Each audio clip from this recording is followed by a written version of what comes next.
Genellikle ankastre ocaklarının alt kenar kısımları sızıntıya karşı conta özellikle olur. Ama olur da bir ihtimal su veya herhangi bir yemekten sıvı sızacağını düşünüyorsanız, bunun önüne geçmek için ocağın kenarına silikon uygulayabilirsiniz.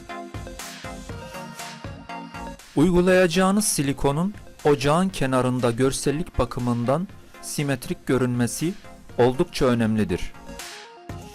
Bu nedenle pişirme ocağına silikon uygulamadan önce bu öğretici videoyu başından sonuna kadar sabırla izlemenizi tavsiye ederiz. Öncelikle ocağınız ve tezgahınız ıslaklık var ise bez ile kurutunuz.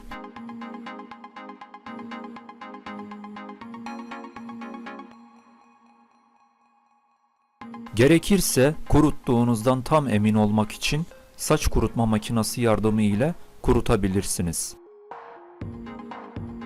Pişirme ocağımız siyah renkte. Renk uyumu olması için siyah renk silikon tercih ettik.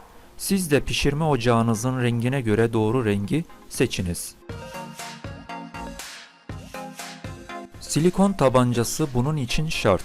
Uygularken miktarı gerektiği kadar sürmenize yardımcı olacak.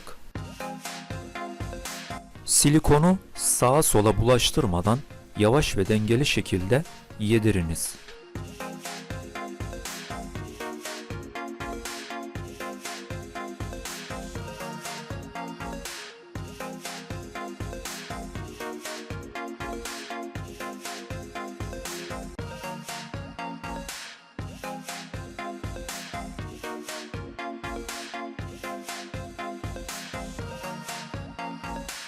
Silikon çekme işleminden sonra ocağa ve tezgaha temas edecek şekilde cam sil püskürtünüz.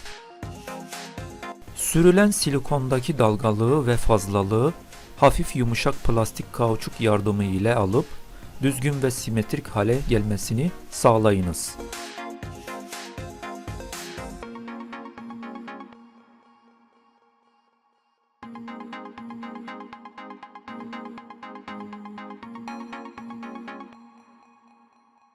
Silikon sürme işlemi tamam.